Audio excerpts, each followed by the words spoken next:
The hum of the Gulfstream G650 was the only sound in the cabin. A low, expensive purr that usually signaled safety and status. To Emily Carter, it sounded like a funeral dirge. She sat across from Alexander Knight, the man who had spent 3 years making her feel like a smudge on a masterpiece. He was buried in a leather armchair, his face illuminated by the cold blue light of a laptop. Even at 30,000 feet, he looked like he was carved from the very ice they were currently flying over. The hemlines on the winter collection are 3 millimeters too high. Emily, he said, not looking up. His voice was a dry rasp, devoid of warmth. It looks desperate. It looks like you're trying to sell sex instead of silhouette. Emily gripped her lukewarm coffee. It's about movement, Alexander. It's meant to dance when the wearer walks. If you'd actually look at the sketches instead of the measurements. Quote, I look at what matters, he snapped, finally raising his eyes. They were a piercing, stormy gray. Precision matters. Discipline matters. Your artistic flourishes are just excuses for lack of technique. Then why am I here? She whispered, her voice trembling with 3 years of suppressed rage. Why did you drag me to Aspen in the middle of a blizzard if I'm so incompetent? Quote, Alexander closed his laptop with a definitive thud. He leaned forward, his massive frame looming over the narrow aisle. Because despite your lack of discipline, you have a spark that the others don't. And it is my job to extinguish that spark until only the hard diamond of talent remains. Now, sit back and, quote, the plane didn't just shake. It groaned. A violent jolt sent Emily's coffee flying, the dark liquid staining the cream-colored silk of her blouse. Outside, the world had vanished. The sunset they had been chasing was replaced by a wall of bruised purple and jagged white. Ladies and gentlemen, this is the captain, a voice crackled over the comms. Tight with suppressed panic, we've hit a severe downdraft. Please ensure your, quote, the rest was drowned out by a sound Emily would never forget. The scream of a jet engine swallowing a bird of ice. The left wing dipped violently. Gravity became a predatory force, slamming Emily against the window. Oxygen masks dropped from the ceiling like yellow ghosts. Through the cockpit door, she saw the horizon spinning. The sky and the mountains swapping places in a nauseating dance. Emily, reach. Quote, Alexander wasn't the Ice King anymore. He was a man possessed. He lunged across the aisle as the plane entered a terminal dive. He didn't grab a mask for himself. He grabbed hers, shoving it over her face with one hand while his other arm locked around her waist, pinning her into the seat as the cabin began to depressurize. Hold on to me, he roared over the shrieking wind. The last thing Emily saw was the windshield of the jet shattering as the nose dipped into the tree line. Then, there was a sound like 1,000 freight trains colliding, a flash of blinding white, and the world simply ceased to exist. When Emily finally opened her eyes, the silence was louder than the crash. She was staring at a branch of a pine tree that had pierced through the fuselage like a spear, missing her throat by inches. The cabin was gone. The luxury was gone. There was only the smell of burnt ozone, the metallic tang of blood, and a cold so sharp it felt like needles in her lungs. She tried to move, but her legs were pinned under a heap of twisted aluminum.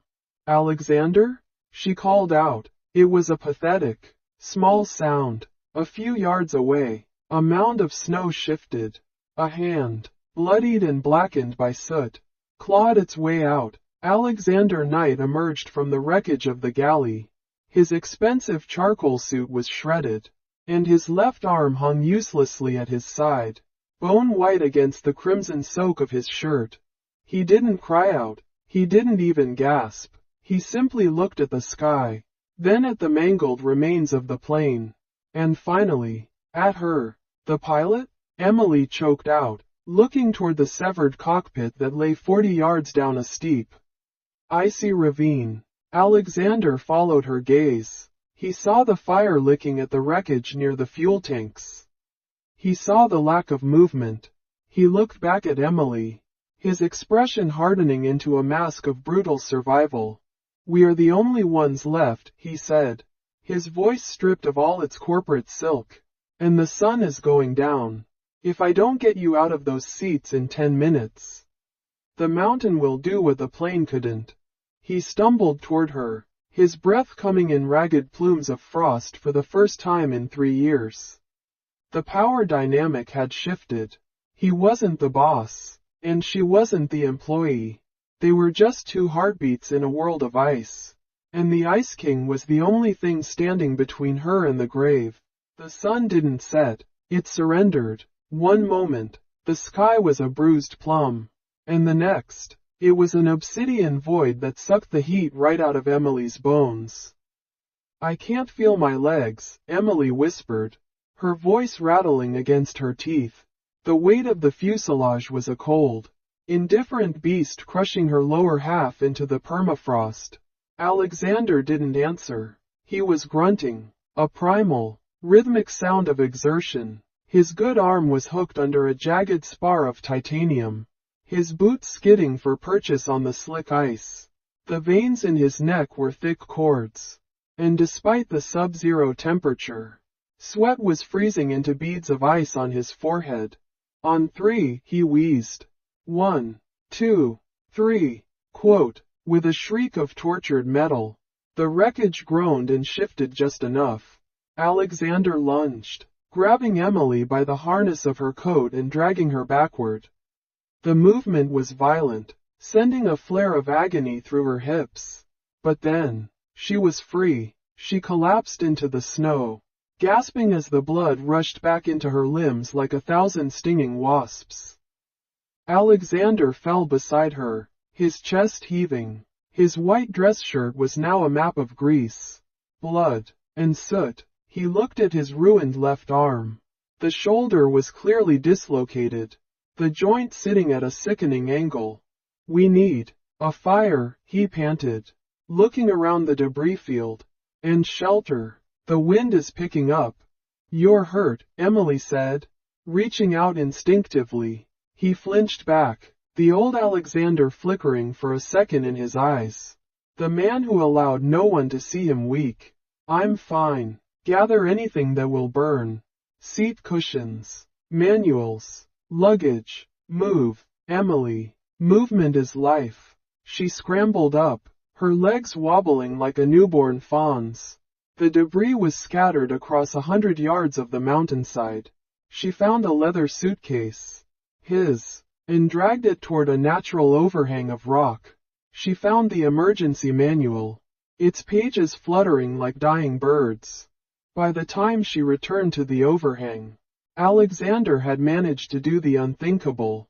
He had braced his bad shoulder against the rock and, with a guttural scream that tore through the mountain silence, slammed his body weight forward. A sickening pop echoed in the air. He slumped against the stone, his face ghostly pale, but the arm was back in its socket. "Matches," he managed to say, pointing to a small kit he'd retrieved from the galley wreckage. They huddled under the rock ledge as the wind began to howl. A predatory sound that promised a slow death. Alexander used a piece of broken carbon fiber to shave dry wood from a fallen pine branch. He worked with a surgical focus Emily had only ever seen him apply to a balance sheet. When the first spark caught, and a tiny, orange lick of flame consumed a page of a fashion magazine, they both leaned in as if it were a holy relic. "You look like you've done this before," Emily said, her teeth finally stopping their frantic chattering. Alexander stared into the fire, the orange light filling the hollows of his cheeks. "My father was a survivalist in Montana. He hated the city, hated the softness of modern life. He used to take me into the Bob Marshall wilderness with nothing but a knife and a blanket for a week at a time. I was 10 years old." Emily watched him, the Ice King of Manhattan, the man who demanded perfection in every stitch, had been forged in the dirt, Is that why you're so hard on everyone? She asked softly. Because you had to be hard to survive him? Quote, Alexander looked at her, and for the first time, there was no condescension in his gaze. Only a weary, jagged honesty. I'm hard on you, Emily, because the world doesn't care about your vision. It only cares if you're strong enough to keep it from being taken. Out here, there is no vision. There's only the fire. He reached out, his large, scarred hand hovering over hers near the flames. He didn't touch her, but she could feel the heat radiating from him. Sleep, he commanded, though his voice was softer now. I'll watch the fire. If it goes out, we don't wake up. Emily curled into a ball on the hard ground, using a scavenged seat cushion as a pillow. As she drifted into a fitful sleep, she felt something heavy and warm settle over her. It was Alexander's tattered cashmere overcoat. He was sitting in his shirt sleeves, shivering in the dark, guarding the tiny flame that was the only thing keeping the mountain from swallowing them whole. By the third morning, the adrenaline that had fueled their survival evaporated, leaving behind the cold, hard reality of their injuries. The storm had passed, leaving the Rockies draped in a deceptive, sparkling silence. But inside their makeshift stone shelter, the air was thick with the smell of sickness. Alexander hadn't moved in hours. He was slumped against the granite wall, his breath coming in ragged, wet rattles. The wound on his shoulder, which he had dismissed as a mere scratch, had turned into a jagged mouth of angry, weeping purple. Alexander? Emily reached out, her fingers brushing his forehead. She pulled back as if burned. He was radiating a terrifying, dry heat. His eyes drifted open, but they were unfocused, the piercing gray replaced by a glassy, clouded film of delirium. The silk. It's too heavy, he muttered, his voice a ghost of its former authority. Tell the tailors. No more weights. It has to breathe. Alexander. Look at me. Emily took his face in her hands. He was slipping away into a world of fabric and ghosts. I need you to stay here. I'm going to find something to help. Don't go, he rasped, his hand feebly clutching at her wrist. His grip, once like iron, was now as weak as a child's. The mountain. It likes to watch things die. Stay in the light, Emily. I'll be back, she promised, her heart hammering against her ribs. She stepped out into the blinding white world. She was a fashion illustrator, a woman who spent her days worrying about the drape of a sleeve. But as she scanned the edge of the frozen tree line, she tapped into a memory she hadn't touched in years. Her grandmother in Vermont, the woman who had taught her that the earth was a pharmacy for those who knew how to read it. She dug through the snow near the base of a cluster of subalpine firs. Her fingers were numb, the skin cracking, but she didn't stop until she saw it. The dried, brown stalks of yarrow poking through the crust, and the sticky, fragrant resin of the pine trees.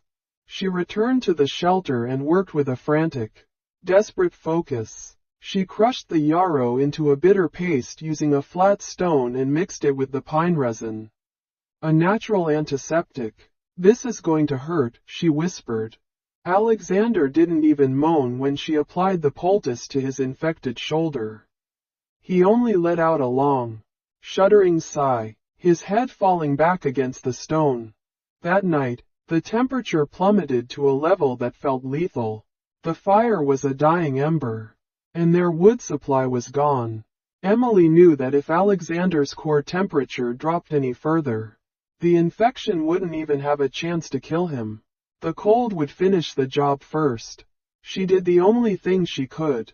She stripped off her own outer layers, leaving only her base silk shirt, and crawled into the small space beside him. She pulled his heavy coat over both of them and pressed her body against his.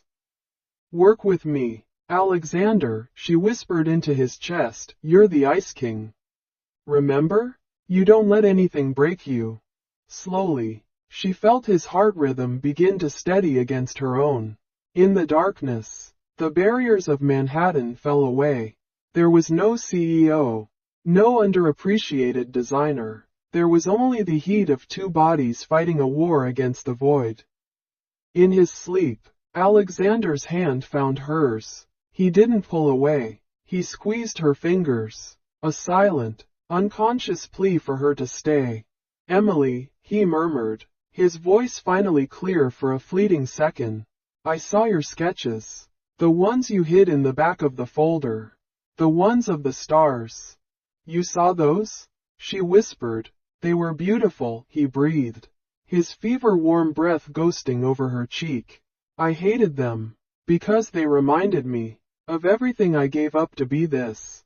He fell back into a deep, healing sleep, leaving Emily staring into the darkness, realizing that the man she had hated was a cage built around a soul that had been starving for years. Survival is not a static state. It is a constant, grinding negotiation with a world that wants you dead. By the fifth day, the hunger had become a hollow, pulsing ache in Emily's stomach. But Alexander's fever had finally broken. He sat by the entrance of the cave, his face gaunt, his beard a dark, rugged shadow against his pale skin. He was sharpening a piece of aircraft aluminum against a stone. The rhythmic shink shink shink, the only sound in the frozen air. "You're better," Emily said, bringing him a cup of melted snow. "I'm alive," he corrected, his voice regaining that familiar, gravelly edge. "But we're being hunted." Emily froze. "What?" Quote. Alexander gestured with the metal spear toward the fresh powder outside. There, circling the perimeter of their clearing, were tracks. Huge, heavy paw prints that trailed into the darkness of the pines. A mountain lion. "It's been watching us since the fire went low last night. It knows I'm injured. It's waiting for the sun to drop." The fear that had been a dull hum in Emily's mind suddenly spiked into a scream. "What do? We don't have a gun. We don't even have a flare left." Alexander stood up, leaning heavily on his makeshift spear. He looked at her, and for the first time, he didn't look like a boss. He looked like a protector. "We don't run. If we run, we're prey. We have to make it believe we are the more dangerous animal." The sun began to dip behind the jagged peaks, casting long, skeletal shadows across the snow. As the light turned to a cold, bruised blue, the silence of the mountain changed. It became heavy, thick. Then, they saw it. At the edge of the tree line, a shape detached itself from the shadows. It was a tawny blur of muscle and malice, its golden eyes fixed on the shelter. It didn't growl. It simply hissed, a sound like steam escaping a pipe. "Stay behind me, Emily," Alexander commanded. "No," Emily said, her voice shaking but her hands steady as she grabbed a thick pine branch she had soaked in the last of the jet fuel from a salvaged canister.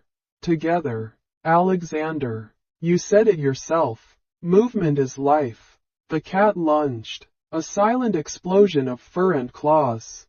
Alexander stepped forward, meeting the charge. He used the metal rod to keep the beast's snapping jaws away from his throat.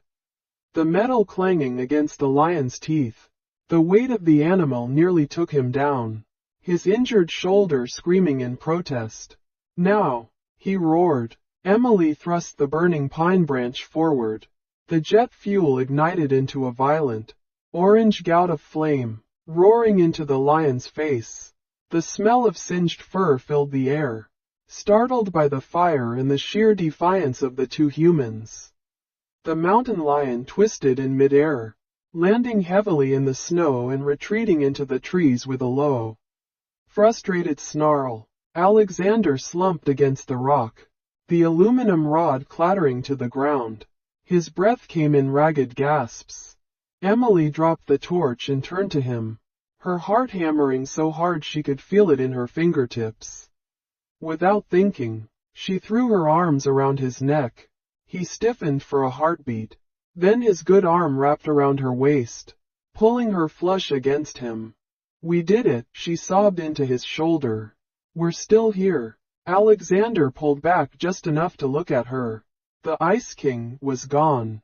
In his place was a man who looked at her with a raw, terrifying vulnerability. Why didn't you leave me when I was sick? He asked, his voice a low vibration. You could have made it to the valley alone. You would have been safe days ago. Because I didn't want to be safe without you, Emily whispered. The kiss that followed wasn't a corporate negotiation or a polite gesture. It was desperate. It was the taste of copper, snow, and the sudden, violent realization that they had found something in the wreckage that they had both been looking for their entire lives. Beneath the shadows of the peaks, they weren't survivors anymore. They were finally, for the first time, alive. The 12th day brought a silence so profound it felt like the world had stopped breathing. Alexander and Emily sat huddled together at the mouth of the cave, their bodies entwined to share a single, flickering pulse of heat. They were thinner, their faces hollowed out by hunger, but the air between them was no longer heavy with the frost of Manhattan. If we get out of here, Emily whispered, her head resting on his shoulder, what happens to the Ice King? Quote, Alexander watched the horizon, his hand idly stroking her hair, a gesture that would have been unthinkable 2 weeks ago. He stayed in the wreckage. Emily, he wasn't much of a king anyway, just a man hiding in a fortress of his own making. He looked down at her, his expression raw. I realized something out here. My uncle, he didn't just give me a company. He gave me a cage. He told me that to lead, I had to be cold. To be successful, I had to be alone. But look at us. We only survived because we weren't alone. Suddenly, a low, rhythmic thumping vibrated through the stone beneath them. It wasn't the wind. It was the mechanical heartbeat of a search and rescue Blackhawk. Emily scrambled to her feet, her legs shaking. Alexander, look, quote, across the valley, a silver speck glinted against the blue. Alexander grabbed the last of the jet fuel, dousing a pile of pine boughs they had kept ready. He struck a match, and a pillar of thick, black smoke billowed into the sky, a desperate signal to the world they had left behind. The helicopter banked, its nose dipping toward them. As the rotors whipped the snow into a blinding white frenzy, the transition began. The return to New York was a sensory assault. The flashing cameras at Teterboro Airport, the sterile white lights of the Presbyterian Hospital, and the suffocating scent of lilies sent by board members who had already been drafting Alexander's obituary. Alexander's uncle, Marcus Knight, stood at the foot of Alexander's VIP hospital bed 3 days after the rescue. He looked like the man Alexander used to be, polished, calculating, and cold. It's a miracle, Alexander, Marcus said, his voice a practiced baritone. The press is calling it the billionaire's resurrection. We've already drafted the statement.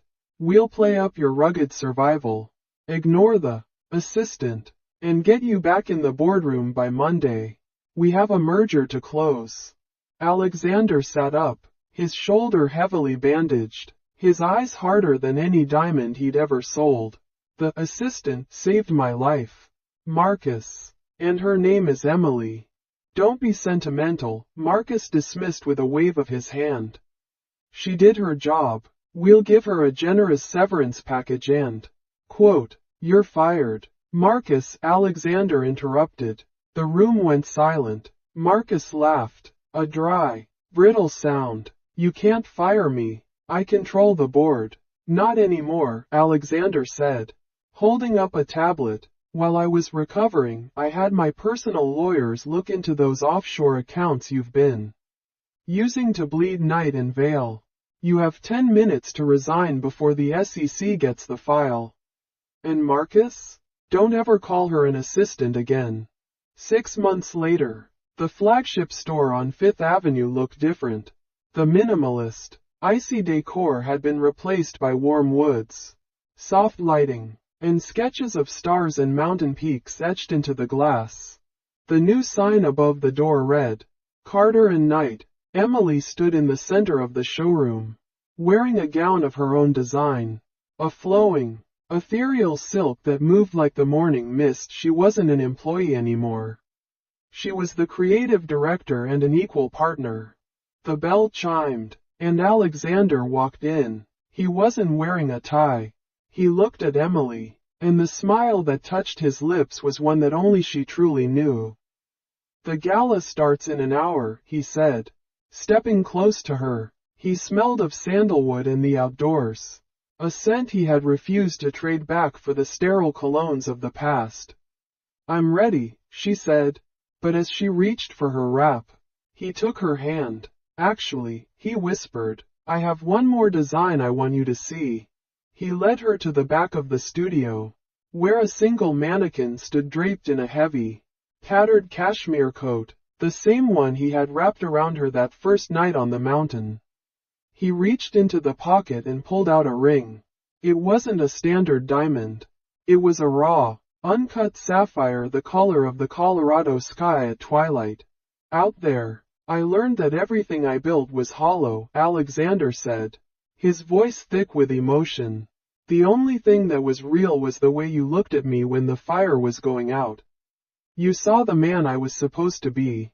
He dropped to one knee, the titan of industry finally humbled by the woman who had survived the storm beside him. Emily Carter, I don't want to just build a brand with you. I want to build a life. Will you marry me? Quote, Emily looked at the ring, then at the man who had been her tormentor, then her protector, and finally her heart. Tears blurred her vision as she pulled him up to his feet. I thought you'd never ask. Mr. Knight, she whispered. He laughed, a real, booming sound that filled the store, and kissed her. Outside, the New York winter was beginning to settle in, but for the first time in their lives, neither of them felt the cold. They had survived the mountain, and in its shadows, they had found the light.